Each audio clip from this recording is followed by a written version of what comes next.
Olá, gente. Um prazer enorme de ter o Nick Ellis aqui comigo. Nick, muito obrigado aí por tirar um pouquinho do teu tempo para conversar comigo, cara. Como é que tá tudo aí em São Paulo? Fala, Marcelo. Pô, um prazerzaço estar aqui com você conversando e tá tudo bem aqui. Só tá meio frio para um carioca, mas fora isso tá tudo tranquilo. Então eu não vou nem falar de frio aqui, ainda bem que eu tô no verão por aqui. Mas, cara, conta pra mim, a gente tava conversando em off aqui sobre a tua experiência no mundo digital e palestras e eventos. Como é que começou na vida pra você o interesse por tecnologia? Como é que você eventualmente entrou nessa área de design? Conta pra gente um pouquinho. Então, Marcelo, o meu interesse, assim, desde de moleque era ser escritor, era ser jornalista, escrever, né? Eu sempre tive fascínio, assim, por narrativas e palavras e contar histórias, assim. Só que aí, tipo, eu comecei, meu interesse por tecnologia vem, tipo, desde bem pequeno, quando eu descobri o primeiro Game Watch da Nintendo. E eu falei, nossa, esse aparelhinho eletrônico pequenininho, você pode jogar onde você estiver. Isso, tipo, foi bem marcante pra mim. E outra coisa também que me chamou muito a atenção, isso era anos 70, né? Então, eu sou velho que nem você, então a gente já, tipo, ou melhor, experiente, né? Então a gente pegou uma época, assim, bem dos primórdios mesmo. Mas rolava os videogames, né? Então começou com o telejogo e depois evoluiu pro Atari, que eu não tinha, mas enfim, amigos tinham, primos, e logo descobri o computador, né? Um computador pessoal que um amigo meu tinha. Era uma época que a gente gravava programa em rádio, né? Gravava o programa em fita cassete. Então, outros tempos. Mas o meu interesse por tecnologia veio daí, principalmente de games, né? Isso foi crescendo, assim, ao longo do tempo e foi se tornando uma paixão mesmo, né? Um fascínio, assim. E eu me lembro também, quando eu era moleque, assim, uma pessoa foi na casa da minha avó com um telefone no carro. Então, não era bem um celular, mas era um celular, entendeu? Ainda que com fio ligado ao carro. E isso me deixou totalmente chocado. Eu falei, poxa, que legal você não precisar, né, ir para casa para falar no telefone. Só que aí eu tinha essa coisa de ser jornalista, de ser escritor e também queria ser psicólogo, né, quando eu cheguei assim na época de entrar na faculdade. Só que eu tinha começado a trabalhar com o meu tio, que tinha um estúdio de multivisão. E ele fazia tudo de uma maneira fotográfica, assim, com slides, né, com projeção de slides sincronizada e programada. Antes, primórdios, né, eu não tinha nem computador ainda para fazer isso. E eu tive a experiência de trabalhar com ele na trucagem fotográfica, que tipo era um estúdio assim com uma câmera e você fazia tudo que eu faço no Photoshop, eu passei a fazer no Photoshop depois que eu virei designer, eu fazia ali na foto, entendeu? E aí quando eu descobri que existia, né, o Photoshop, que estava na época no DOS ainda, imagina só, Marcelo. Eu falei isso aí, me cresceu o olho. Eu falei, nossa, então, tipo, tem todas essas possibilidades que eu posso fazer design no computador, porque eu sempre gostei bastante de gráfico só que eu não sabia desenhar, então eu falava, pô, essa profissão não é para mim. Mas aí na hora que surgiu o computador, isso abriu meu olho para um novo ramo, assim. E aí eu, tipo, larguei tudo que eu estava pensando. Eu tinha feito vestibular para psicologia e para comunicação social. E aí acabei indo parar em design, que na verdade, tipo, eu não sabia desenhar, mas eu sabia que com o computador eu ia chegar nesse ponto, entendeu? Então isso aí, essa foi mais ou menos a minha a minha origem lá. Eu era esse cara que queria ser escritor, mas se encantou pela possibilidade de usar o computador para fazer diagramação, para fazer arte, para fazer marca, né? Eu tipo, gosto muito de fazer logo, né? De fazer marca para empresa. Eu trabalhei, tipo, sei lá, 15, quase 18 anos como designer antes, né, de passar para o lado de cá e voltar para minha aptidão inicial, que é, tipo, ser jornalista, ser escritor. Acho que é isso. E você foi fundo aí no baú, nessa coisa da fita cassete, né? Sim. Se, vo- Se você pensar que tem ouvintes aqui que possivelmente jamais usaram um CD-ROM, né? Quanto mais que a gente já está na época aí de baixar tudo online, né? Ainda mais a fita cassete, aí que não tem ninguém mesmo que talvez saiba o que é a fita cassete, além da gente, uma meia dúzia. Mas você falou um pouco você fez universidade, então como é que foi o teu ensino básico até você chegar na universidade? Conta um pouquinho pra gente sobre essa fase da vida, como é que foi a entrada na universidade, onde é que você estudou e como é que foi a experiência da universidade propriamente dita? Então, eu estudei, tipo, nos colégios tradicionais lá do Rio. Eu estudei no Padre Antônio Vieira, que era um colégio, tipo... Isso tem tanto tempo que você precisa ter uma ideia. Quando eu entrei na escola, ela era só homem que estudava lá. Eu tive um monte de discussão com a minha mãe por causa disso, mas enfim, era uma boa escola e eu tive um bom background, assim, especialmente de português, porque eu sou muito de humanas, né, Marcelo? Então, o meu negócio sempre foi mais humanas, entendeu? Do que exatas. De qualquer maneira, eu tive essa boa educação e no final das contas, quando eu resolvi entrar, ser designer, isso aí mudou um pouco os meus planos, porque a minha ideia, eu tinha inclusive passado no vestibular da PUC Rio para psicologia e acabei largando, entendeu? Nem entrando, na verdade, nem me matriculei e fui prestar outros vestibulares de comunicação visual, né, ou design. E acabei entrando na faculdade da cidade, na época, que depois acabou mudando de nome e eles pegaram um nome bem infeliz, que é Universidade com C. Fizeram uma brincadeira ali de universidade com faculdade da cidade, que não deu muito certo. Mas, enfim, na época que eu estudava, não tinha isso. Se chamava simplesmente faculdade da cidade. E lá eu enfrentei alguns desafios, que era, tipo, basicamente levar projetos e levar ideias feitas no computador numa época que os professores, tipo, queriam que eu fizesse na mão, entendeu?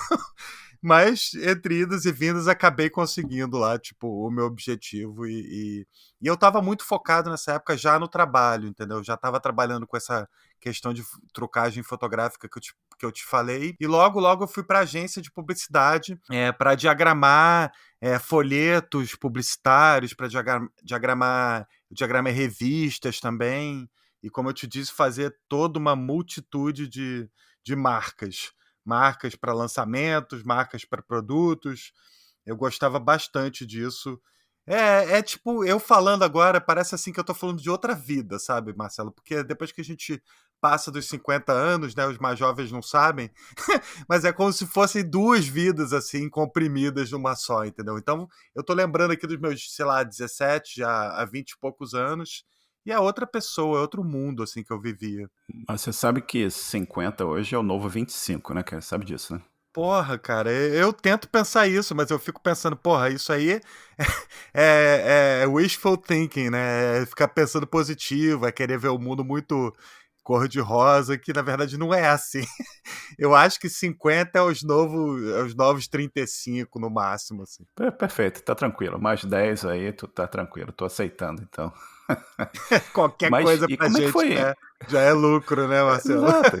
Exato, exato. Se olhar para mim e achar que eu tenho 35 anos, tá 100%. Como é que foi a saída da universidade e entrada no mercado de trabalho? Como é que foi essa transição para você? Não teve transição, porque como eu te falei, eu só entrei nessa faculdade porque eu já estava trabalhando nessa área, então, tipo, muito pelo contrário, eu fui muito mais formado no trabalho, entendeu? Inclusive, eu acho que, tipo, com todo respeito, né, a todas as instituições de ensino que são fundamentais, eu acho que você aprende muito mais na prática, entendeu? Por exemplo, jornalismo você aprende na redação, não é na faculdade, entendeu? Claro, você vai ter um monte de conceitos que são fundamentais que você vai ter que aplicar. Só que eu, por exemplo, não me formei jornalista e eu trabalho com isso, né, há tantos anos e eu acho isso, eu acho que, tipo, o fundamental é você estar inserido já no mercado de trabalho, você tentar o quanto antes, entendeu? Sair do teórico e ir para o prático. Ou não sair, mas tentar conciliar os dois lados. Não sei se eu te respondi. De uma certa forma, é aquela coisa da prática necessária para aprender a programar, que a gente sempre fala também, né? Que não adianta você ficar só olhando os cursos em vídeo e tal, se você não pratica, você não vai fazer nada, né? E conta para mim, como é que foi? Você foi trabalhar, tá trabalhando e tal. Como é que pintou, como é que evoluiu a vida até chegar ao ponto que você falou assim, pô, eu tenho interesse, eu vou criar esse negócio aqui que eventualmente virou o Digital Drops. Conta pra gente. Pois é, como eu te falei, eu sempre fui fascinado com não só com tecnologia, com lançamentos, mas também com a escrita, né? Com contar uma história. Então, quando eu era pequeno, eu já ficava, tipo, eu sabia todas as novidades, assim, do mundo da música, do mundo do cinema, que são duas grandes paixões minhas, além da tecnologia, e eu, tipo, compilava aquilo tudo e fazia, tipo, um mini fanzine que eu publicava no colégio, entendeu? Um fanzine sobre música e sobre cinema. E, pô, não, nem falava mais de tecnologia praticamente, Marcelo. Não sei quando tinha uma coisa muito absurda. Mas eu tinha esse meu fanzine que eu mesmo diagramava e publicava, fazia no mimeógrafo na época, imagina. Usava lá o mimeógrafo da escola para fazer meus projetinhos. Então eu sempre tive essa questão de ser o cara que está contando as novidades para os outros. E quando eu comecei a descobrir assim, que existiam os blogs de tecnologia, né, americanos, tipo, eu vou falar aqui dois, mas tinham outros na época também, tá? O Engadget e o Gizmodo, né, o Gizmodo, que são, tipo, dois gadgets, assim, que eu gostava muito, assim, de acompanhar isso em 2000 e, sei lá, 4, 2005. E tinha uns blogs brasileiros também, tipo, o Meio Beat foi o primeiro que eu me lembro, assim, que eu vi, e foi fundado em 2004, né? Depois eu acabei entrando nessa sociedade, a gente vai falar disso ainda. E o Tecnoblog também, do meu amigo Thiago Mobilon, que se estiver ouvindo a gente, um abraço, que também foi criado em 2005, se não me engano. E eu vi esses blogs brasileiros e eu falava, não é exatamente isso que eu queria. Eu queria fazer um blog, tipo, que fosse uns drops diários, assim, que trouxesse 10 coisas incríveis que foram criadas hoje, sabe? E para mostrar para as pessoas como é que o mundo estava mudando da noite para o dia, entendeu? Eu estava vendo isso e eu queria passar isso para as pessoas. Então, em 2006, eu conversei muito com meu pai, né? O saudoso Jorge Ellis, que sempre foi, tipo, né, grande companheiro e amigo e também mentor. E ele, tipo, eu falei para ele essa ideia do blog e ele falou, cara, isso é muito bom. E na época ele trabalhava com. Ele tinha um site chamado Ideiasnet, que foi tipo um conglomerado de empresas que ele lançou aqui no Brasil com os outros sócios e tal. E ele falou, pô, isso é muito bom, inclusive se você fizer isso e der certo, eu posso tipo anunciar aí nesse blog seu com as minhas empresas. E aí tinham várias empresas no grupo que estão aí até hoje, tipo, sei lá, vou citar umas, mas tem mais, e música ou net movies, enfim, só para dar uns exemplos.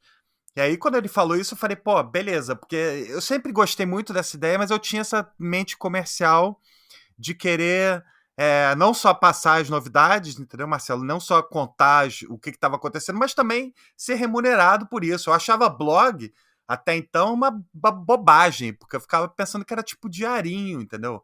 E eu não queria, eu queria um tipo business. Então, desde o day one, assim, o primeiro dia, o Digital Drops ele nasceu focado, entendeu, em que eu ia conseguir, tipo, oportunidades comerciais e ia ter muito anúncio, ia ter muita empresa querendo me contratar porque eu estava fazendo aquilo. Então, eu era o designer que estava trabalhando numa empresa durante o dia e durante a noite eu, tipo, comia o super amendoim, digamos assim, e virava o blogueiro Nick de tecnologia que estava focado em descobrir as melhores coisas para postar lá no Digital Drops. Então, ele nasceu mais ou menos disso. Desculpa se eu me alonguei muito na resposta. Não, perfeito, e muito bacana a história toda.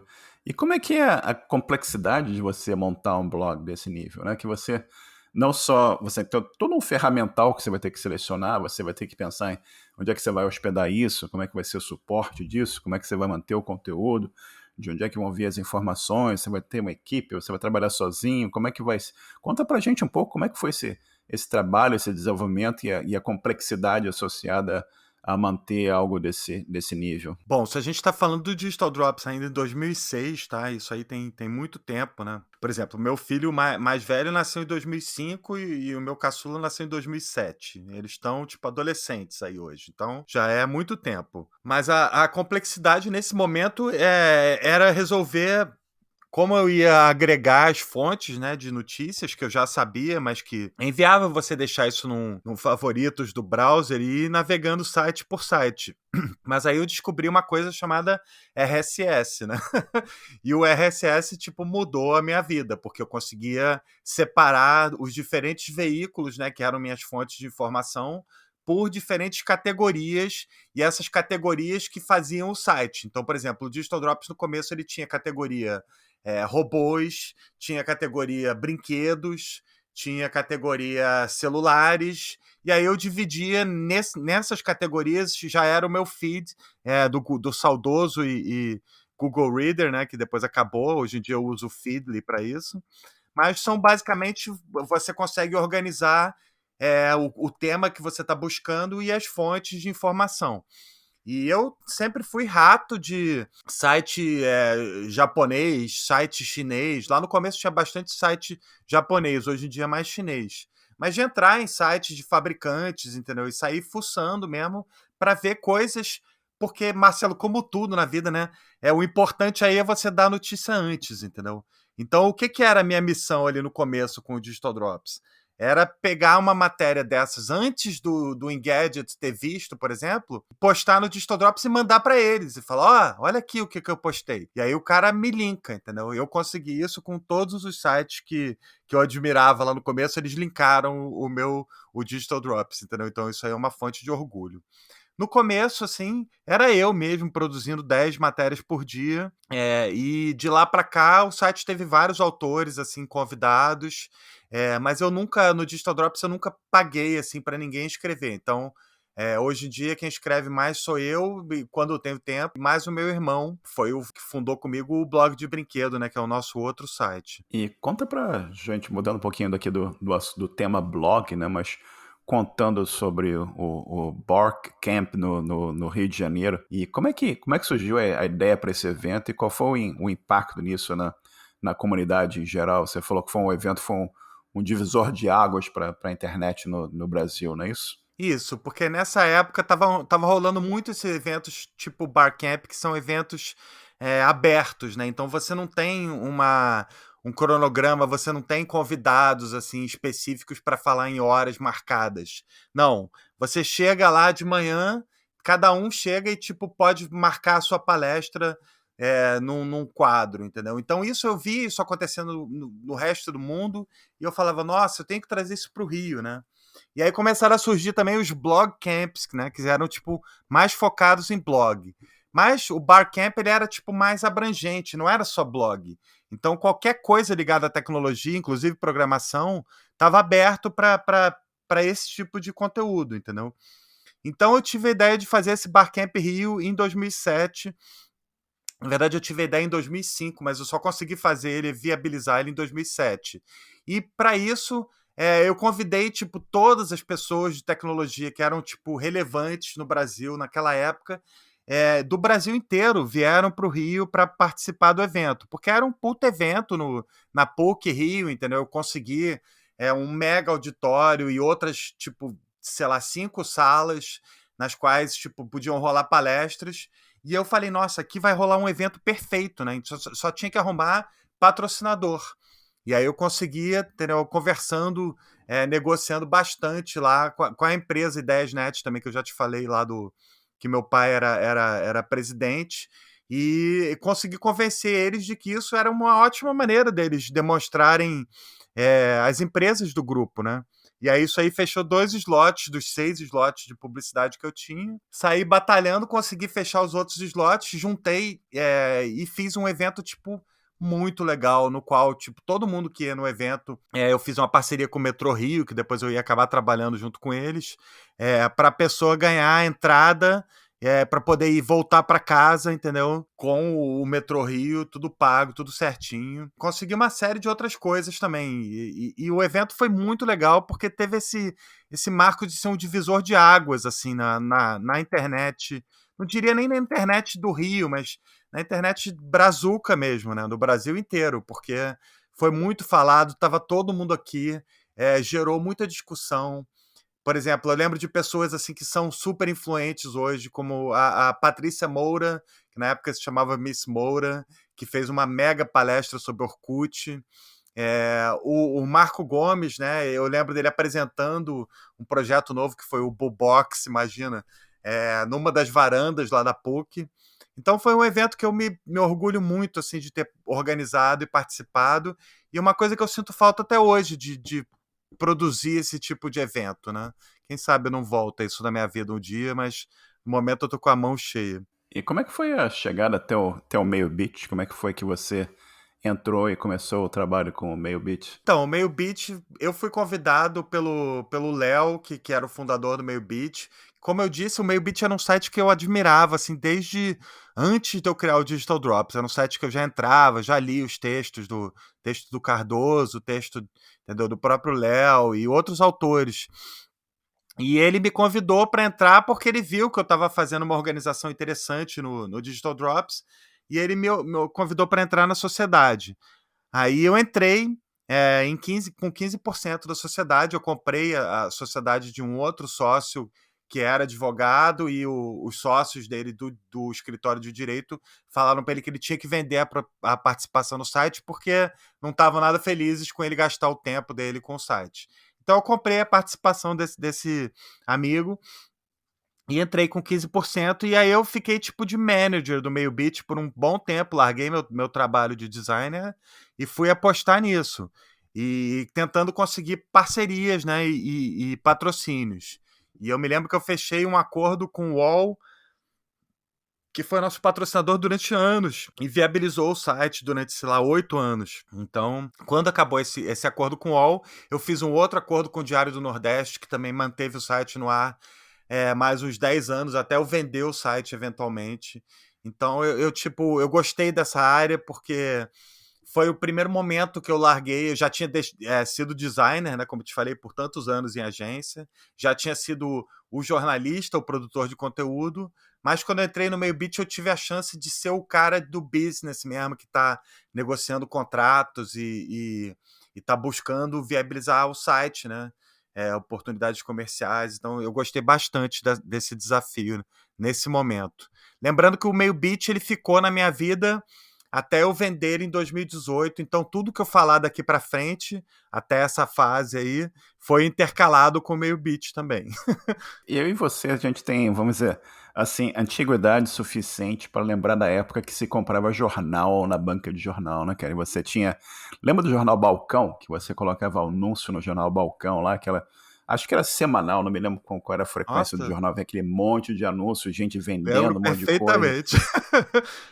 Então, como é que você vê? Eu lembro daquela época, eu lembro do meu primeiro emprego, foi numa empresa que tinha um sistema de classificados que, se não me engano, era usado pelo jornal O Dia. Era uma coisa assim incrível, né? E como é que você vê a evolução desde aquela época do jornal, do pessoal olhando lá na banca de jornal, até os blogs, e toda essa coisa digital? Você está lá no. A coisa está saindo lá no Japão e você está vendo aquilo e está publicando. Como é que você vê essa evolução toda e o impacto social dessa coisa toda? Então, só para contar uma anedota aqui, meu primeiro emprego foi numa assessoria de imprensa, né? Que eu queria ser jornalista, então eu falei, pô, vou aprender lá com esses jornalistas que estão trabalhando para empresas. Vamos ver, né? Porque eu sempre tive essa questão de querer ganhar dinheiro também. Então, meu primeiro emprego era fazendo clipping numa assessoria de imprensa. Isso numa época que não tinha internet, não tinha computador praticamente. Então eu tinha que acompanhar tipo vários jornais, entendeu? Ler vários jornais todo dia para ver se falavam do nosso cliente. E caso falasse do nosso cliente, a minha função era recortar a matéria, entendeu? Ou o pedacinho, o bloquinho ali do jornal, da revista, e colar isso num relatório, entendeu? Manual mesmo. Então, tipo, de certa forma, como eu te falei que o meu trabalho com trucagem foi como se eu estivesse trabalhando no Photoshop no mundo real, essa minha trabalhar com clipping também foi como se eu estivesse fazendo o que eu faço hoje, só que né, sem a parte digital, no mundo analógico. Mas voltando aqui para o impacto disso, eu acho que tipo é o mundo inteiro que essa coisa disruptiva da tecnologia, né? Nesse começo aí a gente tinha só a ponta do iceberg do que a gente vê hoje de tecnologia mudando, né? O modelo de negócio, não só de algumas empresas, mas de vários nichos do mercado, né? Então, eu sempre fui fascinado com tecnologia e eu não estou falando só de gadget, eu estou falando também de apps, de soluções de software, entendeu? O jornalismo, eu acho que ainda está lutando para se encontrar nessa questão. Acho que o jornalismo ainda não conseguiu se encontrar. Eu vejo que vários sites grandes de comunicação estão ainda lutando, né, para se manter viáveis economicamente. Então, eu acho que o jornalismo ainda não chegou nesse ponto aí, porque hoje em dia muita gente se informa pelo TikTok, ou pelo Instagram, enfim, pelo Twitter, e o jornalista ainda precisa se reinventar, o jornalismo ainda precisa descobrir como virar essa chavinha para tentar entrar nesse novo mundo assim que a gente está vivendo, né? Você falou mais cedo aqui no nosso papo sobre uma pessoa que chegou com um carro que tinha um telefone dentro do carro, né? Você lembra da época que não existia basicamente telefone celular no Brasil? E você deve lembrar, sendo carioca como eu, da época que você ter um telefone em casa era uma coisa assim extremamente rara, né? Eu conto para as pessoas aqui no Canadá, quando eu imigrei, quando eu saí do Brasil, eu vendi meu telefone, minha linha residencial no Brasil por $3.000 americanos. Eu conto isso aqui no Canadá, as pessoas não acreditam, elas falam assim, você está brincando comigo.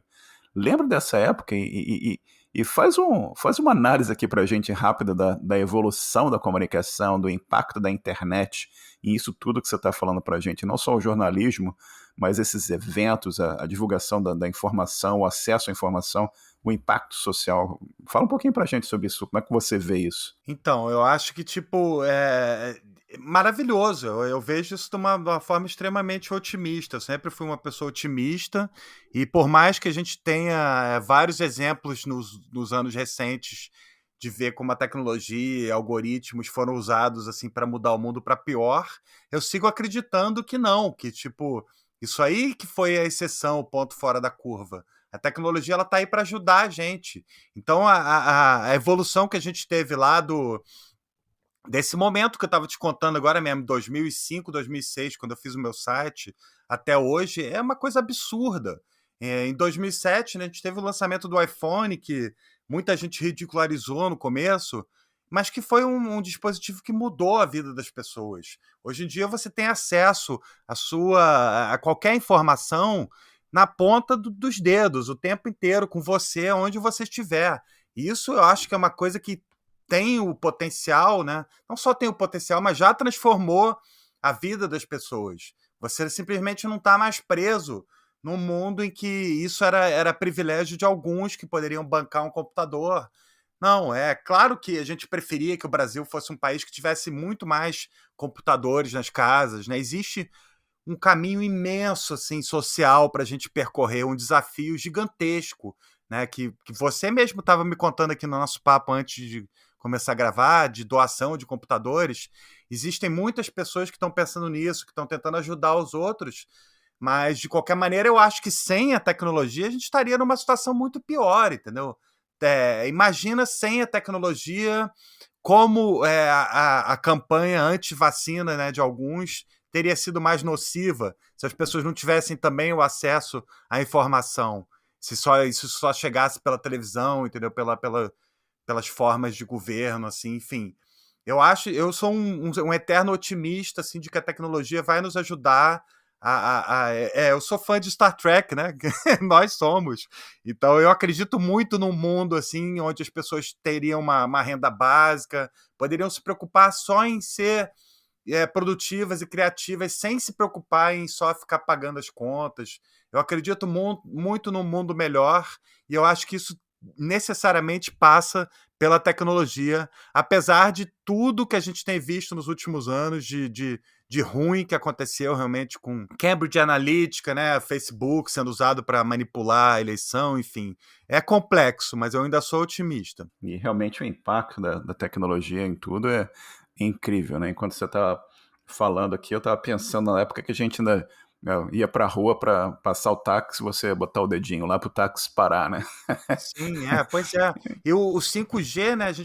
Todo mundo fala de 5G, inteligência artificial. Gente, isso aí, tipo, a inteligência artificial vai dominar o mundo, a gente tá ferrado, vai virar Matrix. A inteligência artificial não tá nem de longe nesse nível de complexidade. Infelizmente, a gente tá bem longe disso aí. Eu ainda É. acho que mesmo quando chegar nesse ponto, é questionável se isso vai acontecer. Mas, tipo, trazendo agora para o dia de hoje, 5G, inteligência artificial, isso aí tá tudo para. Tá tá para nos ajudar, não tá para nos ferrar completamente. Pode ser usado por mal? Pode, já citei alguns exemplos aqui. Mas, de qualquer maneira, o fato de você estar conectado o tempo inteiro, recebendo informação, não só você, mas os seus dispositivos também, o seu carro, recebendo informações sobre trânsito na frente. Eu sou, tipo, bem entusiasta do que a gente está vivendo hoje em dia. E conta um pouquinho pra gente, saindo um pouco aqui da tecnologia especificamente, mas voltando mais para o trabalho relacionado à comunicação. Você foi uma fase da vida aqui, você foi trabalhar com o Metrô Rio, né? Acho que você foi na empresa que chamava Impress Porter Novelli, né? E você foi relações Isso. públicas, seria isso? O Public Relations, né? Como a gente fala aqui. Conta um pouquinho sobre esse trabalho e essa época da tua vida pra gente. Pois é, então, isso aí foi que eu tinha 2 filhos pequenos, né, e eu estava, trabalhando com o Meio Beat lá para tentar vender, né, a parte comercial. Só que a parte comercial já estava meio que funcionando e eu precisava de dinheiro, né, precisava pagar boletos. E eu voltei pro mercado, saí lá do meu blog, não saí, né, mas eu meio que fiquei tocando, no meu tempo livre.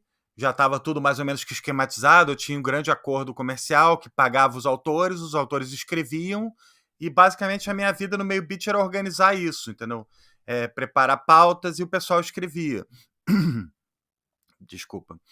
E aí eu fui convidado pela Impress Porter Novelli, como você falou, que é uma grande assessoria de imprensa no Brasil, para trabalhar com 2 contas. Uma conta de tecnologia, que era uma operadora mineira. Só que essa conta, antes de eu entrar na empresa, eles tinham perdido a conta. Então, quando eu entrei, eu já não tinha mais acesso a essa conta. E a outra conta era o Metrô Rio, que, tipo, era uma vidraça, sabe? Levava pancada de tudo quanto é lado, porque não tinha. Não sei se você morava. Bom, você não morava no Rio nessa época, mas eu morava. Era um inferno, não tinha os metrôs e não tinha vagão. E a concessionária tinha comprado já os vagões, só que eles iam demorar 4 anos para chegar, entendeu, Marcelo? E as pessoas estavam revoltadas, porque metrô lotado, metrô sem ar-condicionado, especialmente na linha 2, que é a linha que vai por cima da terra, né, ali para a Baixada. E essa linha, ela, tipo, ficava, né, sob a luz do sol ali, e sem ar-condicionado o negócio ficava grave.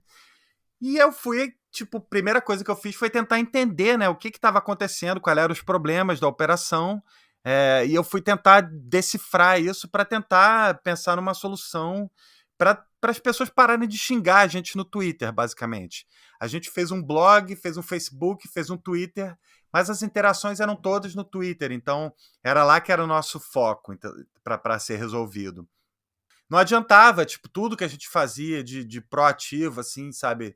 O Metrô Rio tá organizando uma exposição, o Metrô Rio tá fazendo isso. Era tudo, todo mundo xingando o tempo inteiro. Porra, vocês não têm ar-condicionado, cadê metrô, cadê o vagão novo? E eu, pô, fui lá no centro de manutenção do Metrô Rio, vi como é que eles, tipo, estavam ralando 24 horas por dia, dividindo em turnos para tentar resolver o problema. Eu vi o contrato de compra dos trens novos e eu falei, putz, cara, isso aqui é mais uma questão de você informar as pessoas o que são os problemas reais e o que foi feito para ser resolvido, do que qualquer outra coisa. Então eu peguei as pessoas mais críticas do Metrô Rio no Twitter e convidei eles todos para um encontro lá na sede do Metrô Rio, lá no centro ali. E eles foram, e essa sede fica do lado do centro de manutenção ali. Então, a minha ideia era, tipo, mostrar, fazer os executivos explicarem mais ou menos para eles como é que eles estavam lidando com os problemas, o quantos trens tinham sido comprados, como é que esses trens eram state of the art, eram os trens moderníssimos chineses. Só que eles iam demorar, tipo, anos, porque na hora que você compra um trem, não é que nem ir na concessionária e comprar, tipo, né, um carro que está pronto ali, produzido em massa. Você compra um trem, ele vai ser produzido pela empresa nas suas especificações, tal, bitola, entendeu? Tudo certinho. E isso demora tempo. E aí, esses caras foram para lá, os críticos do Twitter, levaram essa aula lá de tipo tecnologia lá dos executivos. Depois eu levei eles no centro de manutenção para eles verem como é que as pessoas estavam tipo ralando para resolver as coisas lá, para nenhum trem ficar sem ar-condicionado, entendeu? como é que as pessoas, na hora que o metrô fechava de madrugada, o que os caras ficavam fazendo de madrugada, entendeu? Os próprios funcionários explicaram isso para os críticos. E quando esses tipo influenciadores, digamos assim, saíram lá da reunião, eles saíram brigando com as outras pessoas no Twitter para defender a empresa, entendeu? E aí, isso aí foi tipo destaque, saiu no Extra, saiu no Globo, a matéria falando, pô, o Metrô Rio convoca seus maiores críticos que acabam virando seus advogados, alguma coisa assim. Então, esse foi, tipo, a minha missão cumprida lá como relações públicas, porque eu consegui fazer virar uma tendência de ódio, entendeu? Ao Metrô Rio em uma coisa simples. E eu percebi isso porque, tipo, na minha própria família, na hora que eu comecei a trabalhar com eles, todo mundo xingava o metrô. E aí eu falava, mas você sabe que isso e aquilo? E ninguém sabia, entendeu? Então, como sempre na vida, né, a informação ela abre portas e mostra caminhos. E aí, essa foi a minha experiência com o PR. Bacana demais, cara. E eu lembro, eu saí do Brasil em 97, né? Então faz tempo, como você fala, mas mesmo antes disso, havia já uma deficiência. O metrô na época não era privatizado, não tinha concessionária ainda, né? Então Sim, faltava investimento, havia uma dificuldade bastante grande, o serviço era precário, né? Lotado, quebrava, ou faltava carro, esse tipo de coisa também. E quando eu tive aí no Rio em 2016, muito tempo depois já, eu vi uma evolução bastante grande, um crescimento nas linhas, sim. o aprimoramento da capacidade na linha 2 também, muito bacana ver essa evolução. E é bacana também ver esse trabalho que você fez aqui de ajudar nesse processo de comunicação, que é uma coisa tão importante, você trazer o entendimento às pessoas do que está sendo feito, qual é o plano, né, para melhorar o problema que está sendo reportado, até para as pessoas entenderem que a voz delas está sendo ouvida, né? Elas não estão sendo ignoradas e Exatamente. existe um plano para resolver o problema. Mas Existia mudando um uma pouquinho mais de. menta ah, desculpa, pode falar. Diga, diga. Não, por favor, É, pode que dizer. existia uma mentalidade, né, que por ter sido privatizado e por ter sido ser uma empresa que estava tomando conta, que esses caras estavam lá só para, né, mamar do dinheiro da população e que, pô, a gente sabe que os caras estavam interessados em, justamente como você falou, oferecer um serviço melhor, né, e isso aí passa por investimento, mas também passa pelo tempo, né, necessário. Não é uma coisa, não existe mágica, né, no mundo. A gente precisa esperar que as coisas fiquem prontas. Então, eu acho Exato. uma experiência muito, muito interessante para mim, assim, profissionalmente. Tem toda uma logística envolvida também, que é bem complexa também, né? E conta pra gente sobre a importância do Twitter. Você mencionou que as pessoas estavam no Twitter reclamando e tal. É uma ferramenta que eu sei que você usa muito e outros usam muito também. E conta sobre como é que você vê a entrada do Twitter e o que se criou de comunidade em cima do Twitter e a importância dessa. E que isso começou com você só podia escrever 140 caracteres, né? Caracteres na época, se eu me lembro bem. E como Sim. é que você vê a importância do Twitter historicamente e hoje em dia na comunicação? Eu acho que o Twitter para citar o próprio Elon Musk, né, que ele falou outro dia essa frase eu achei interessante, embora eu esteja discordando de várias coisas dele hoje em dia, né, ele tem uma mente, né, que perspicaz. Então ele falou que o Twitter era tipo a praça da cidade, né, a town hall, digamos assim. É o lugar onde acontecem todas as discussões. Tá, tem algumas discussões que acontecem no Reddit, mas a maioria delas acontece no Twitter e depois elas são propagadas em outras redes. E eu acho o Twitter fundamental assim para o mundo, né? Hoje em dia, para tipo contra o totalitarismo e contra muita distorção da realidade, eu acho que é uma ferramenta fundamental para que as pessoas sejam ouvidas, né? A gente teve vários casos de protestos, né, nacionais que só foram conhecidos pelo resto do mundo através do Twitter, né? Então acho que tem essa ferramenta social que é fundamental, assim, e, e essa maneira de você também poder estar próximo das pessoas que você gosta ou admira, ou até não gosta, mas você poder estar, tipo, a um tweet de distância de você poder falar com o Bill Gates da vida, com o Elon Musk, ou de repente até com um político da sua cidade, você poder chegar nessa pessoa de uma forma direta. Então, eu acho que de todas essas formas, o Twitter revolucionou assim a maneira como a gente se comunica E como eu já disse, né, antes, eu acho que ele hoje em dia ocupa o espaço que seria de veículos de comunicação. Você vê todos os jornalistas, todos os formadores de opinião estão lá discutindo as coisas em tempo real. Se você quiser saber de uma coisa, por exemplo, hoje a gente estava com a Artemis aí, a Artemis 1 ia ser lançada e o lançamento foi cancelado, né, no dia que a gente está gravando esse podcast. Não sei nem se era para falar isso, mas enfim. E aí, tipo, isso foi. Você sabe disso no Twitter antes do que qualquer veículo de comunicação. Então, essa agilidade, essa possibilidade de passar a mensagem instantaneamente, eu acho que é algo sem precedentes, né? E maravilhoso também. Na minha vida pessoal, assim, o Twitter mudou muita coisa. Então, por exemplo, eu criei o Digital Drops em fevereiro de 2006. E em março de 2007, antes mesmo do meu segundo projeto, o blog de brinquedo, eu já tinha criado o meu perfil no Twitter. Então, que eu me lembro, assim, tirando o Cris Dias, eu acho que eu fui a pessoa mais antiga do Brasil no Twitter. Uma das, né, enfim, posso estar falando besteira, mas uma das mais antigas, assim, pioneiro. Quando meu filho nasceu em 2007, eu já estava tirando foto com o iPhone, né? Imagina só, no parto dele, porque e postando no Twitter. Então, eu acho que mudou muito a maneira, não só como a gente se comunica jornalisticamente, mas também a maneira como a gente se comunica socialmente, né? Então, eu não gosto já usei muito, mas eu não gosto do Facebook, não uso desde 2018. Uso bastante o Instagram, porque tem muitas pessoas que eu gosto lá. E o Twitter é a minha rede social favorita, assim.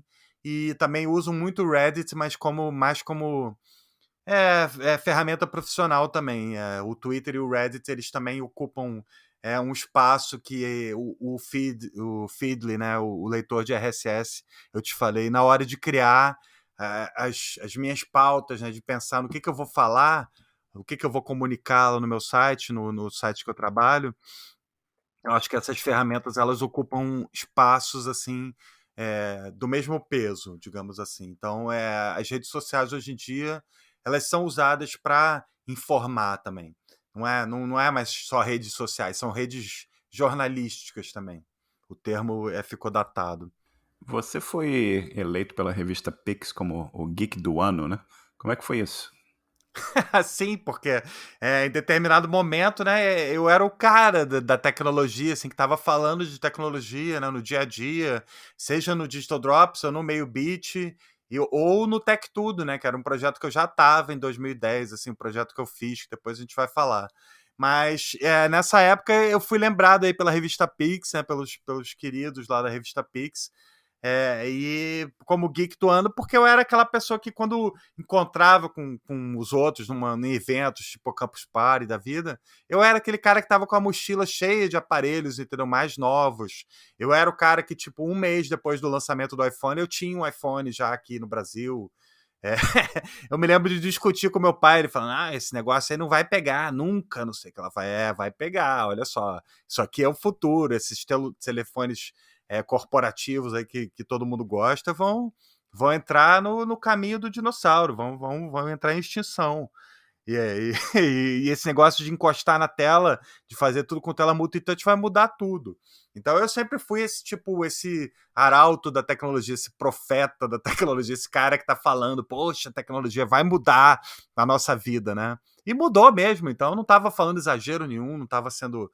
Quando eu falava em 2006, quando eu falava em 2007 que o iPhone ia mudar tudo, ele realmente mudou e eu não tava exagerando nada. Então eu fico... rola um orgulhinho, sabe, Marcelo, de ter sido sempre coerente aí com as minhas ideias e com o que eu achava. Você foi contratado pela Globo.com para criar o Tech Tudo, não foi isso? Conta essa fase da vida pra gente. Como é que foi essa entrar para trabalhar com a Globo e como é que foi essa criação do Tech Tudo e o que ele representou aí para a indústria no Brasil? Tá, antes eu queria falar uma coisa do Twitter também, porque para todo mundo que estiver ouvindo a gente, o Twitter é uma excelente ferramenta de divulgação profissional, melhor do que o LinkedIn. Então, tipo, praticamente todos os empregos que eu tive desde que eu virei jornalista, eles vieram pelo Twitter, direta ou indiretamente. No caso do Tech Tudo, né, eu estava empregado na Impress, trabalhando com o Metrô Rio, eles me amavam lá, eu estava super feliz. Só que eu sentia falta, né, de trabalhar diretamente com a tecnologia.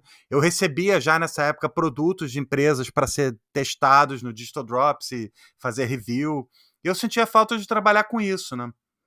E outra dica que eu dou pro pessoal que está começando é sempre, tipo, participa do maior número de entrevistas e de podcasts e de qualquer tipo de forma de divulgar o seu nome que você puder, porque isso é sempre muito bom. Às vezes a pessoa lembra de você porque você apareceu em tal lugar.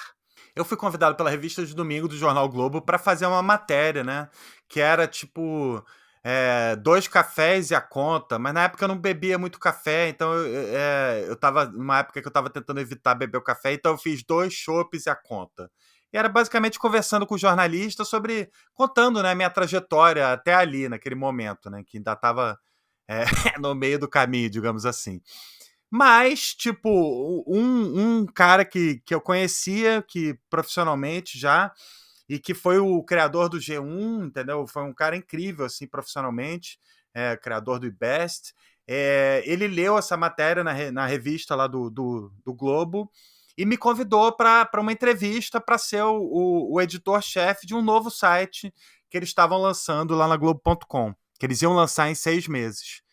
E eu fui para essa entrevista, né, pensando, puxa, né, eu já tenho o Distrodrop, já tenho o MailBit, não vou, né, pegar outro site de tecnologia para fazer, porque isso é surreal. Mas quando eu cheguei lá, ele me apresentou mais ou menos o que era o projeto e me deu carta branca assim para contratar quem eu quisesse e um orçamento assim mensal absurdo para contratar quem eu quisesse, para montar a equipe que eu quisesse. E aí eu falei, putz, isso aqui vai ser grande, entendeu? Vai ser muito grande e se eles estão me confiando em mim para ser o editor-chefe, né, o idealizador desse negócio, ele falou para mim, eu quero que você faça aqui um Digital Drops, um meio bit da Globo. Falei, beleza, cara, vamos lá. Aí entrei, assumi o desafio, trabalhamos muito, 6 meses, eu trabalhava, sei lá, 15 horas por dia. Não recomendo, tá, gente? Porque a saúde é muito importante.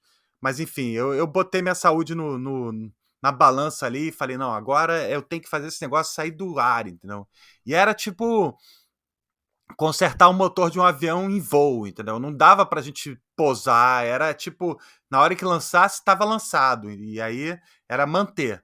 E eu montei uma equipe assim com, sei lá, 8 pessoas que eram meus editores de cada tema, subtema da tecnologia, né? Então, tipo, tinha um cara de celular, tinha um cara de realidade virtual, que na época nem era nada tão grande assim, tinha pessoa de televisão, enfim, tinha o cara de software, e aí eu montei essa equipe e fomos atrás. Eu falei para o pessoal da Globo, falei, eu vou montar uma equipe remota de 100 pessoas para trabalhar nesse site, porque é a única maneira de entregar o que vocês estão me querendo, que era, sei lá, 70 posts por dia.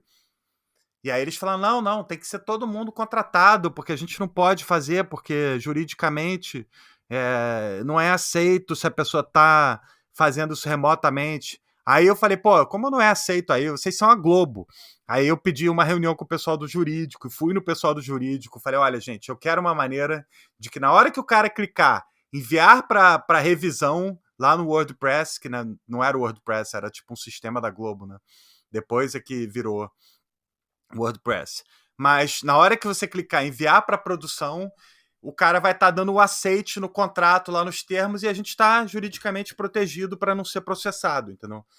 E aí a gente conseguiu resolver essa questão e eventualmente consegui lançar o site em 2010. E esse site foi tipo, desde o começo, assim, ele foi um grande sucesso, sabe? As pessoas gostavam muito.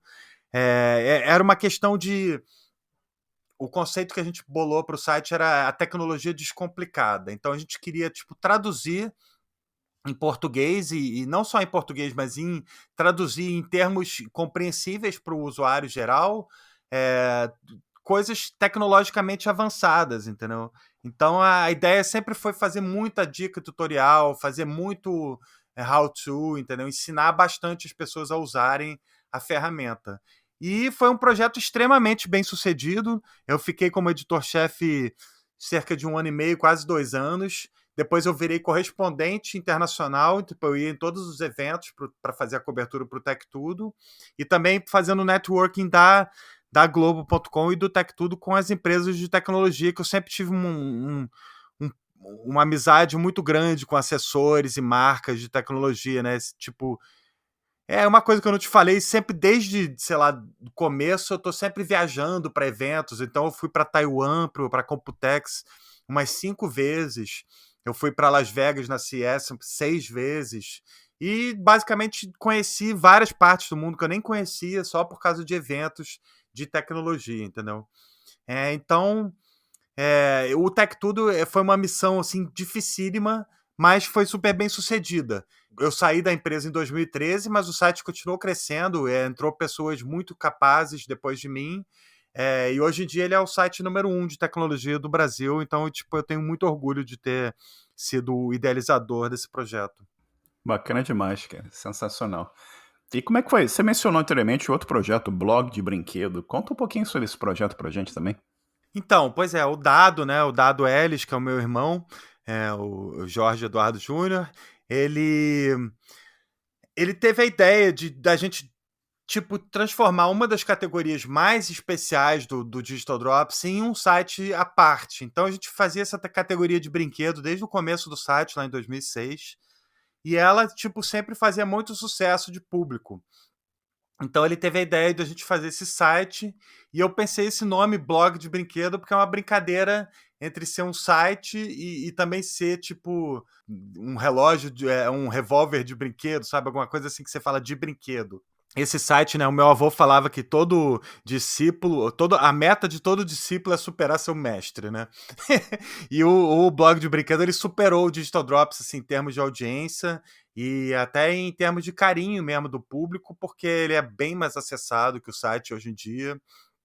E tá até hoje, é o lugar, o tagline que eu inventei para esse site é o blog, o site mais divertido do mundo, porque é basicamente isso, você entra lá e passa raiva, passa vontade de comprar um monte de brinquedos, seja tecnológico ou não, mas brinquedos tipo para adultos, né? Não é bem para criança, é um site de brinquedos para nós, assim. Hoje você está no Olhar Digital, não é isso? É o teu trabalho atual, correto? Correto, eu trabalhei no Meio Beat, né, até março de 2020, porque Uhum. depois que eu vendi o site em 2018, né, não te falei isso ainda pro Thiago Mobilon do Tecnoblog, lá que eu já citei, meu amigo, e ele assumiu o site, porque eu tinha já tinham tentado comprar o site antes, mas a pessoa não tinha me garantido que ia manter o site no ar. E o Thiago, quando ele me convidou, ele falou que ele queria comprar, eu senti porque ele gostava do site, ele tinha essa memória afetiva lá do começo da internet, dos blogs, lá em 2004, quando o site foi criado. Então eu confiei nele ao ponto de, né, de passar esse site para ele e vendi o site. Só que eu segui lá escrevendo, e aí eu escrevia sobre entretenimento, né, streaming, cinema e filme e série, que é outro assunto que, como eu te falei, eu amo muito, além de música e tecnologia. Mas eu fiquei lá escrevendo até 2020. Só que eu sentia falta, assim como na época da Impress, de trabalhar diretamente com tecnologia, de poder escrever sobre tecnologia. Por mais que eu adorasse fazer review de resenha de série e tal, eu sentia falta de mexer com o celular, enfim. E aí eu vim morar em São Paulo, né? E eu fui convidado pelo meu grande amigo César, que era editor-chefe do Olhar Digital na época, para criar um projeto novo para eles, que era o Vida Celular. E aí eu assumi esse projeto, então eu virei o editor-chefe do Vida Celular e a gente tocou o projeto de março de 2020 até setembro de 2021. Era um spin-off do Olhar Digital. Em setembro de 2021, o meu chefe, né, o César já não estava mais lá, já era outro editor-chefe, o André também meu amigaço, eles decidiram, o meu chefe, o dono da empresa, decidiu cancelar o projeto Vida Celular. Então, tipo, ainda tá no ar, mas não é mais alimentado. E a gente tinha uma equipe ali grande que eu acabei aproveitando vários. E aí ele me convidou para entrar no site principal, no Olhar Digital, para ser editor de produtos e reviews. Ou seja, ser o cara responsável por todos os reviews que saíam lá no site e também por todas as hard news, né, e novidades sobre esse mercado na área de produto. E eu assumi esse novo desafio aí, acho muito legal, eu gosto bastante. Foi diferente para mim, porque eu estava trabalhando muito com os smartphone, tablet, né, especificamente sobre isso lá no Vida Celular. E nesse momento eu abracei tipo, o resto todo de produtos que você pode imaginar, desde software até televisões, menos carros, né? Carros é uma editoria separada, mas eu assumi essa editoria de carros, então também sou responsável por reviews de carros e tudo que sai assim relacionado a carros. E estou bem feliz lá com esses meus desafios lá no Olhar Digital. A gente tem, né, desafios de audiência, de fazer o site crescer, continuar crescendo e sempre dar a melhor notícia, né, para os nossos leitores e espectadores. A gente está apresentando também um podcast semanal lá, eu e o André Fogaça, que é meu assistente, que eu levei lá para trabalhar comigo, para tocar essa parte de reviews comigo. Então eu estou bem feliz lá e é isso. Agora eu tô tipo me preparando para, né, agora a pandemia deu uma mansada para voltar para as viagens internacionais. O meu assistente esteve agora no lançamento da Samsung em Nova York. Enfim, agora a vida voltar pro ritmo de antes, né? Tô voltando a trabalhar presencialmente também alguns dias por semana, e é isso. Conta um pouquinho pra gente sobre o teu lado de palestras em eventos como a Campus Party Brasil e a importância desses eventos para a comunidade. Pois é, eu acho sempre que é importante a gente. É bem isso que você faz aqui também, né? De você passar o que você aprendeu adiante para preparar as pessoas para encarar o mercado, né? Então eu sempre gostei muito dessa questão de fazer essas palestras, fiz muitas palestras na Campus Party, em eventos como Share, para tentar difundir essa mentalidade de que você pode efetivamente ser um profissional, um formador de opinião, um influenciador de tecnologia ou do que você gostar e que você pode ser remunerado por isso, mas que você precisa sempre ter em mente esse lado comercial, né? Saber como você não só vai pescar, mas também vai vender esse peixe, né? Então, eu gosto bastante dessa área de poder passar as coisas, treinamento e poder ajudar as pessoas a abrirem os olhos para novas oportunidades, né? Então, é muito isso. E em alguns outros pontos específicos da minha vida, eu dei algumas aulas específicas sobre tecnologia. Então, por exemplo, eu participei de um grupo de aulas na Casa do Saber, lá no Rio, que era sobre figuras da tecnologia. Então, um amigo meu falou sobre Steve Jobs, outro falou sobre o Mark Zuckerberg, e eu fiz umas aulas sobre o Bill Gates, entendeu? Então eu preparei um material extenso que poderia ter, tipo, se transformado num livro, assim, do Bill Gates, para poder apresentar isso para as pessoas, entendeu? Analisando a vida do Bill Gates desde o começo lá da Microsoft até o papel dele como filantropo, né? Enfim, uma pessoa incrível que eu admiro bastante, o Bill Gates.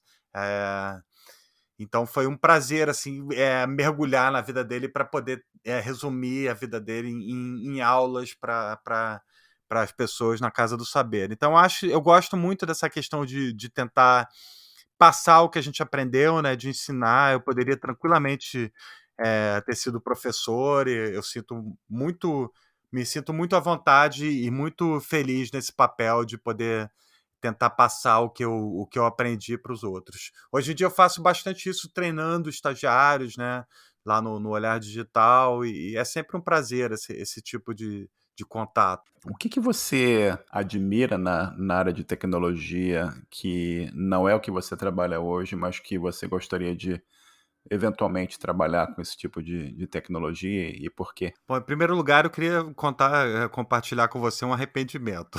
Porque porque eu deveria ter aprendido programação. Eu nunca foi a minha praia programação, mas eu deveria ter aprendido, né? Porque hoje em dia eu conseguiria, tipo, muito dobrar minhas oportunidades, assim, né? E depois de velho, a gente fica mais difícil você se encaixar, né, no mercado de trabalho em determinadas vagas. Então, acho que quanto mais você se preparar, melhor. E eu me arrependo de não ter aprendido essa parte da programação. Com relação a uma área que eu trabalharia, né, é inteligência artificial, com certeza, porque é o que mais, tipo, brilha os meus olhos hoje em dia. São ferramentas de criação de obras de arte por inteligência artificial. Isso é um assunto que eu tô, tipo, muito fissurado. Eu não consigo me segurar com isso, porque eu fico falando horas sobre isso, fico estudando, fico mexendo nas plataformas, entendeu? Descobrindo novas maneiras. E aí as empresas lançam novos recursos.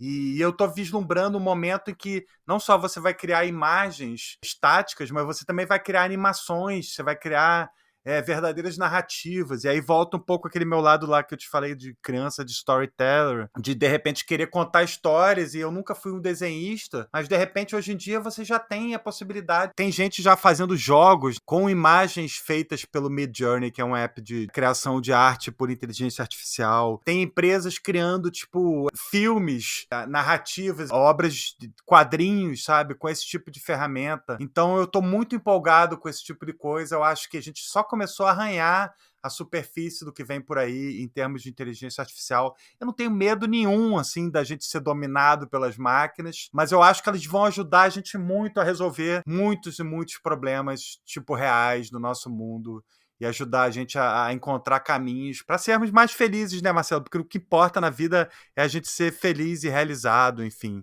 Eu acho que a tecnologia vai ser nossa parceira, já tem sido muito, né? Apesar de alguns percalços aí e maus usos, né, digamos assim, mas eu acredito muito no potencial de transformação que a tecnologia pode proporcionar para a gente. E aí eu boto muito a inteligência artificial como uma parte importantíssima disso, fundamental até, eu diria. Cara, e com relação à programação e aprender a programação, nunca tá tarde para fazer isso. Pô, todo mundo me fala, mas eu tenho 51 fucking anos, né, Marcelo?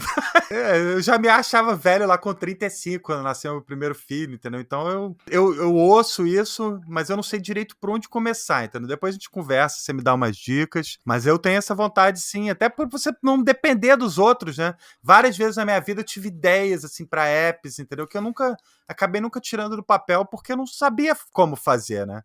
Apesar de eu saber delegar muito bem no trabalho, e saber confiar nas pessoas, na minha vida pessoal, no meu íntimo, assim, que seria a parte da programação, seria uma coisa meio que hobby, eu acabo não delegando, entendeu? Eu acabo tentando centralizar tudo. Então, se eu soubesse programar, acho que eu teria criado alguns apps ao longo da vida. Quem sabe eu tivesse mais rico hoje. Eu vou falar algumas coisas aqui, certamente a gente vai desenvolver isso aqui offline também, mas eu acho que você seria uma adesão incrível lá para o nosso grupo dos programadores. Eu acho que você traria todo o teu conhecimento aqui de produto, né? Que você tá vendo a parte de programação, mas você tem toda uma bagagem de criação de produto, criação de comunicação, tecnologia, que isso combinado com a programação seria absolutamente fantástico.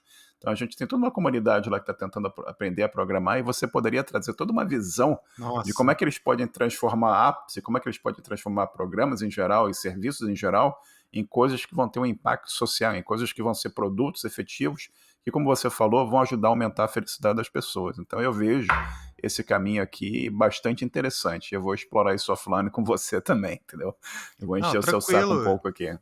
Eu, aqui sendo, né, deixando a modéstia de lado, pô, eu tenho muita experiência com esse tipo de produto para o consumidor, e eu acho, assim, deixando a modéstia de lado, forte agora, que empresas Samsung e a Apple deveriam contratar, não eu, mas pessoas com o meu perfil, porque a gente sabe, entendeu, o que tá faltando evoluir, entendeu? Então, tô aqui noticiando, né, as coisas que os outros produzem, né, ideias produtos que chegam para mim para eu avaliar. Mas esse tipo de experiência me mostra, entendeu, caminhos que poderiam ser tomados, entendeu, para a própria empresa evoluir nas próximas gerações dos produtos. Então, isso que você falou, pô, eu faria isso com o maior prazer. Eu acho que eu poderia agregar, sim, né, nessa questão. Eu sempre me vi muito como uma pessoa que consegue entender o que é aquilo e tentar vender aquilo para os outros, tentar explicar aquilo para os outros. Então, acho que tem super a ver. Pode contar comigo. A gente já fica papeando há um pouco mais de uma hora. Tem alguma pergunta que eu não fiz, mas que você gostaria que eu tivesse feito? Pois a gente não falou de música aqui, né? Que é tipo um dos pilares da minha vida, assim. Se a minha vida fosse uma cadeira, assim, um dos pilares, obviamente, seria a família, né? Amigos, que é fundamental. Outro, a tecnologia. Outro, o cinema, né, e streaming, muitas séries de TV também, que hoje em dia virou uma experiência cinematográfica, e a música. Então, todos esses 4 pontos aí são pontos fundamentais para entender a minha personalidade, para entender quem eu sou, para ser meu amigo, basicamente. Então, a música, ela tem papel assim fundamental na minha vida também. Eu fiz um projeto, não sei se você tá lembrado, chamado 366 Músicas. Eu descobri que, apesar de eu tocar guitarra e violão desde os 20 anos, eu descobri que eu esperava a minha ex-mulher sair de casa com as crianças e todo mundo sair de casa para conseguir tocar. E aí eu falei, putz, isso é um defeito meu, né? E aí eu resolvi encarar esse meu fantasma, esse meu medo de me expor no YouTube. Então eu fiz em 2012, né? Completou 10 anos esse ano. O 366 Músicas, parte 1. Então, tipo, de 1º de janeiro a 31 de dezembro, eu passava um dia, todo dia eu tocava um cover de música no YouTube e postava nas redes sociais também. Era para se chamar 365 músicas, né? Mas no dia 1º de janeiro de 2012, eu descobri que o ano era bissexto e que ia ter que ser 366 músicas. E aí, a partir daí, como era a brincadeira do ano bissexto, eu falei, pô, vou fazer a segunda temporada, né, em 2016. E aí, quando eu pensei isso em 2012, eu falei, não, isso é maluquice, eu não vou fazer mesmo. E aí, porque dá um trabalho ferrado, né, Marcelo, como você pode imaginar. Ainda mais se você, tipo, não sabe tocar direito. Mas o fato de eu tocar todo dia pra poder gravar aquilo me deixou muito melhor. No final do ano, eu tava tocando muito melhor. Porque, né, como tudo na vida prática, leva... não a perfeição, no meu caso, porque não é o caso, mas leva a você se tornar uma pessoa, um profissional ou um artesão, ou o que você estiver fazendo melhor. E aí, em 2016, né, e entre idas e vindas, eu resolvi voltar. Então comecei lá 1º de janeiro até 31 de dezembro. E falei, pô, acabou, né? Porque isso dá um trabalho fenomenal, não dá dinheiro nenhum. E em 2020, pô, por incrível que pareça, eu tava lá no Rio, eu resolvi me mudar para São Paulo para tentar achar um emprego, né? Eu não estava feliz lá no Meio Beat, porque eu estava restrito a escrever sobre cinema e séries, agora, uma coisa que eu amo, mas eu sentia falta de falar sobre tecnologia, como a gente já discutiu. Então eu vim aqui para São Paulo para tentar achar um emprego, né? Que eu acabei achando. E comecei o 366 Músicas, terceira temporada, né? E aí, muitos e muitos anos depois, né, da primeira, 8 anos depois, para ser mais preciso, eu comecei a fazer esse negócio de novo. E isso aí é uma coisa que meio que fez parte assim, da minha vida, porque 2012, por exemplo, na primeira, o meu pai faleceu. Então eu tive todo o desafio de continuar tocando, entendeu? Porque mesmo no dia depois que ele tinha morrido, porque eu queria só, né, ficar quieto, não queria fazer mais nada. Então esse projeto aí me ajudou pra caramba, assim, de uma forma pessoal, assim, a tentar lidar com essa perda e a tentar superar, né? Eu também tinha me separado, estava sofrendo por causa disso, a tentar superar esse momento difícil da minha vida. Então eu acho que, tipo, eu sou muito grato à música, entendeu? E em 2020 eu gravei mais 366 músicas de novo. Quando chegou no final de 2020, como aconteceu das outras vezes, eu tava desanimado, falando, putz, né? Quando chegar em 2024, não vou fazer isso de jeito nenhum, porque é uma trabalheira sem fim. Mas é aquela coisa que eu sinto falta, por mais que eu toque, né? Eu sinto falta da brincadeira de postar isso no YouTube.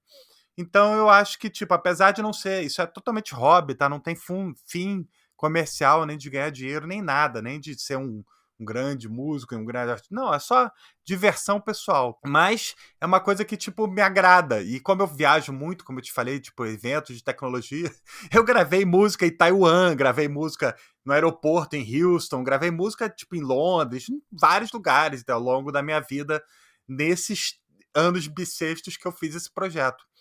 Então, anuncio aqui em primeira mão que 1º de janeiro de 2024, né, mais um ano bissexto aí, eu vou estar voltando aí com o meu projeto de música. Acho que era só isso mesmo que faltava falar. Falei muito já aqui, Marcelo, hoje falei pra caramba, cara. Nada, sensacional, cara. Eu ia fazer uma perguntinha daqui a pouco sobre música, mas tudo bem. E planos para o futuro? Planos para o futuro, além desse de 2024 aí que você acabou de mencionar, outros planos para o futuro que você possa compartilhar com a gente?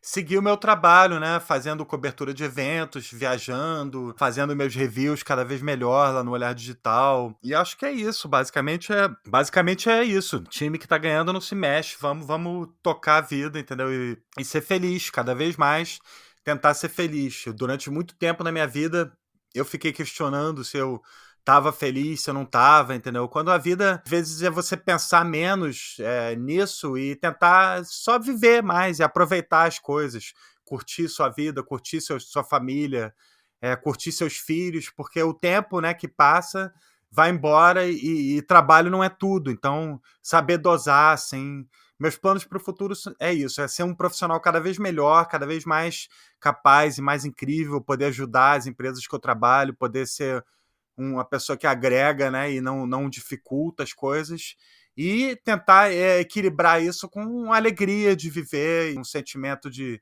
satisfação por estar vivo, estar aqui, poder acompanhar os lançamentos de tecnologia, poder acompanhar as séries que a gente gosta, que estão saindo, né? Vivemos a era de ouro das séries de TV, então eu fico feliz de estar vivo para curtir as novidades de inteligência artificial, para poder ter acesso ao DALL-E 2, que tipo é uma ferramenta que eu fiquei 6 meses querendo que os caras me convidassem para testar, e hoje em dia eles me convidaram e eu fiz tipo, sei lá, 8, 9, 10 matérias sobre isso, gravei vídeo já. Então eu tenho esse desejo de continuar curioso, continuar inquieto, continuar ativo e tentar ser cada vez mais feliz, porque a vida não é só trabalho. Posso adicionar uma meta aqui para você também para aprender a programar e se juntar lá aos programadores também, como a gente conversou. Depois você me dá o caminho das pedras aí, porque eu quero muito fazer isso, realmente. É uma coisa que eu sinto falta. Eu fiz curso, né, de Java. Lá no começo eu programava tipo HTML, né? Eu fazia quando eu era web designer, né? Eu esqueci até de falar dessa parte, mas eu fui tipo web designer pioneiro no Brasil. Eu fiz o site da Philips lá e o site da TreeTap, numa época que não existiam sites no Brasil, sabe? Os que existiam eram todos aqueles sites com fundo cinza, sabe? E eu, tipo, revolucionei, porque eu usei Image Map. A minha parte como designer eu nem falei aqui, porque né, a gente foi direto ao que eu faço hoje em dia, mas é muita experiência, muita bagagem que eu tenho, assim, para comentar. Dava pra gente fazer vários podcasts, assim. Ah, com certeza. A gente pode ficar conversando por umas 5 semanas aqui, pelo menos, tranquilamente. Sim, eu nem posso, porque hoje eu tô de plantão, né? Então eu parei aqui pra gente gravar e eu tenho que voltar lá pra seguir lá cobrindo as notícias do dia, pois é. Mas a vontade é a gente ficar falando o dia inteiro, porque é o que a gente gosta, né? Aí o papo Exato. flui fácil. Com certeza, e tá muito bom. E chegando pertinho do fim aqui, você tem dicas de livro, música, ou filme, ou algum outro assunto que você gostaria de dar dicas para os nossos ouvintes aqui? Ah, com certeza. De livro, assim, de tecnologia, tem um que eu gosto muito, que é Armas e Ferramentas, do Brad Smith. É um livro bem interessante. Tem um outro livro do Austin Kleon, que é Still Like an Artist, Roube como um Artista, que é um livro fantástico, assim, para você ter umas sacações de vida, que eu acho muito legal. É um livro que, tipo, me ajudou, assim, a moldar o que eu sou hoje em dia, e nem é tão antigo assim. Podcasts, eu ouço bastante podcasts gringos, né? Então eu tô ouvindo muito o podcast novo do Quentin Tarantino, chama Video Archives, da época que ele trabalhava numa locadora, ele e o Roger Avery, que acabou virando amigo deles, escreveram Pulp Fiction juntos e ganharam o Oscar de roteiro. Então, esse papo aí é deles lembrando dos tempos deles de locador e falando sobre filme trash, né? Outro assunto que eu adoro. Em termos de filmes e séries, bom, em termos de série, eu tenho gostado bastante das séries da Apple TV. Então, eu recomendo bastante For All Mankind, que é uma série sobre uma realidade alternativa, na qual a União Soviética chegou na Lua, pisou na Lua antes dos Estados Unidos, e como o mundo mudou desde então. Então essa série ela mostra assim a gente evoluindo muito na parte tecnológica, a humanidade, né, que eu digo, os Estados Unidos e a União Soviética, mas patinando em outras questões também sociais, que de repente a gente no mundo que a gente vive, a gente evoluiu mais. Então essa aí eu acho que é uma boa dica de série. Em termos de filmes, deixa eu ver. Nossa, tanto filme que eu vejo que... Bom, tem um filme do Guilherme Del Toro que eu gostei bastante, que é o Nightmare Alley. É uma refilmagem de um filme noir que eu gostei bastante. Top Gun Maverick, né? Eu acho que, pra quem não viu, vale demais, assim. Só não caia no erro que eu fiz, que é rever o filme original pra se preparar, porque o filme original é chato pra caramba. Mas o novo é muito bom. Acho que é isso, deixa eu pensar mais. Ah, não, tem uma outra série maravilhosa, Marcelo, que eu preciso te recomendar.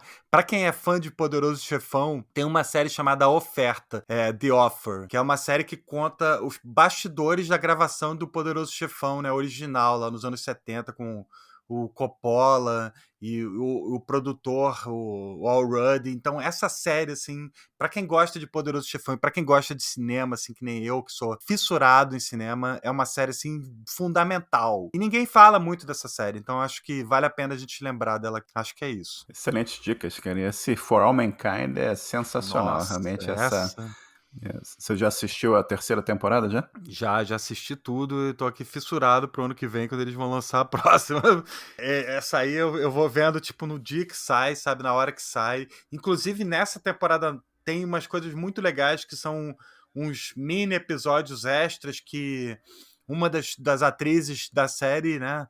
A Margot, né? Ela fica explicando a parte técnica da série. Então, isso também vale muito a pena ver, além da série em si. E você assistiu The Expanse, por acaso? Nossa, eu não só assisti, como eu tô aqui economizando, né, o 9º livro da saga, que eu acho que é o 9º, é o 9º, que eu li todos os livros, né, fiquei tristíssimo que eles acabaram a série antes dos livros, mas tô aqui guardando o livro aqui como uma preciosidade, tá? Porque vai acabar e vai acabar a história e vai acabar, eu vou me despedir dos personagens, que inclusive estão bem mais velhos do que eles estavam na série. Eu amo The Expanse, eu amo de verdade essa série e esses livros e tudo que é relacionado a isso. É uma série espetacular. Você já assistiu Strange New Worlds com Captain Pike? Também amei essa série. Inclusive, a gente vive, como eu tava falando, a era de ouro das séries, né? Mas a gente vive a era de ouro das séries de Star Trek também, porque essa série Strange New Worlds, pra mim, é a melhor série de Star Trek desde entendeu? Star Trek Voyager, e é uma série fantástica, maravilhosa. Eu mal posso esperar para ver para onde eles vão com essa série. Mas também amo Star Trek Discovery, muita gente torce o nariz, eu acho uma série espetacular. Amo Lower Decks, que é uma série de animação, né, feita pelo produtor lá de Rick and Morty, que é incrível, engraçadíssima, cheia, lotada de referências. E até mesmo o Star Trek Prodigy, que é uma série nova, assim, mais infantil, também embarquei de cabeça na história. Tô animadíssimo aqui, que já confirmaram que a parte do elenco de Lower Decks vai participar, e os atores mesmo que fazem as vozes em live action na segunda temporada de Strange New Worlds. Então, eu como fã como tracker aqui, eu tô pirando, assim, tô realmente agradecendo aos céus aí, agradecendo a Paramount e agradecendo especialmente ao Alex Kurtzman, que é o showrunner, né? Não é o showrunner só, ele é o responsável por tudo que diz respeito a Star Trek lá na Paramount. Então, eu tô muito feliz porque eu vejo que uma série que eu amo tanto tá em tão boas mãos, né? Mesmo sentimento que eu tenho em relação a Star Wars lá com o Dave Filoni e o Jon Favreau, né, que Mandalorian e Book of Boba Fett foram maravilhosas. Agora, dia 21, vai estrear a série nova Star Trek, Star Wars Andor. Apesar das patinadas que Star Wars deu no cinema, na televisão eles estão muito bem, né? A série do Obi-Wan, assim, o pessoal não gostou tanto, mas eu adorei. Então, eu tô feliz, basicamente, Marcelo, de a gente ter tantos serviços de streaming produzindo conteúdo para a gente poder ver, porque, na real, eu sempre precisei dessa quantidade de conteúdo e não tinha. Quando eu era moleque, era tudo que passava na televisão e olha lá, né? O máximo que você podia era mudar o canal. Hoje em dia, a gente vive, tipo, tudo bem, você tem que assinar um monte de serviços, é um saco. E pesa no bolso.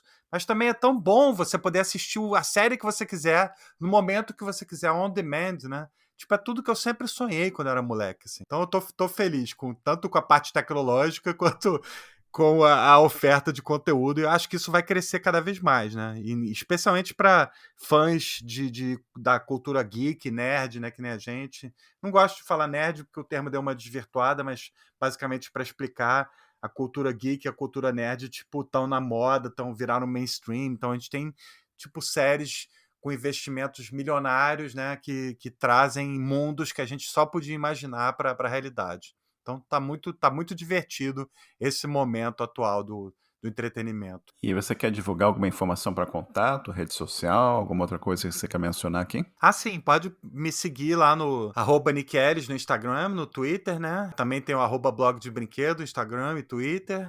Eu também estou sempre publicando meus textos no Olhar Digital, então se quiser seguir @Olhar Digital, todas as redes também. Visitar o Digital Drops, tá? Para dar aquela força pra gente, né? Valorize o blog artesanal, que não virou uma mega corporação.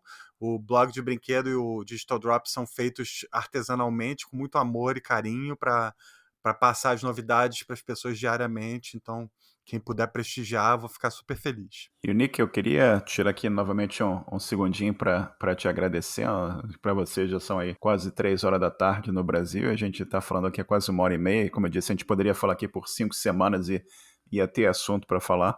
E um prazer enorme falar contigo. Muito obrigado por esse tempo. Muito obrigado por compartilhar aqui a tua história fantástica, o teu conhecimento com a gente. Prazer é todo meu, Marcelo. Pode contar sempre comigo que você precisar aí. Tamo junto. Sempre muito gostoso poder relembrar, assim, né? Fazer essa volta aí pelo caminho da memória, lembrar outros momentos e outras realidades que eu vivi e que me trouxeram pra cá, né? Dizer sempre pra todo mundo que tá escutando a gente que a vida é isso, você vai tomar decisões certas, você vai tomar decisões erradas e cada uma delas te leva para quem você é hoje. Então, é isso, não se arrependa, não procure uma máquina do tempo, tente só mudar o futuro, que é o que nos cabe, entendeu? O que ficou para trás, o que passou, as águas passadas não movem moinhos de verdade, entendeu? Não adianta, a não ser que você use isso como uma reflexão para tentar melhorar o que você pode para o futuro, mas o presente a gente vive hoje e o futuro a gente planeja hoje também. Então é isso, gente. Pô, brigadaço pela oportunidade, Marcelo, de conversar, poder compartilhar um pouquinho aí da minha vida, da minha experiência e sempre que você precisar, de verdade, pode contar comigo. Obrigado, cara. Um abração. Um abraço, Marcelo. Valeu. Chegamos ao final de mais um episódio. Agradeço a todos a atenção e o nosso site é osprogramadores.com. Participem e até o próximo episódio. Um bom dia para todos.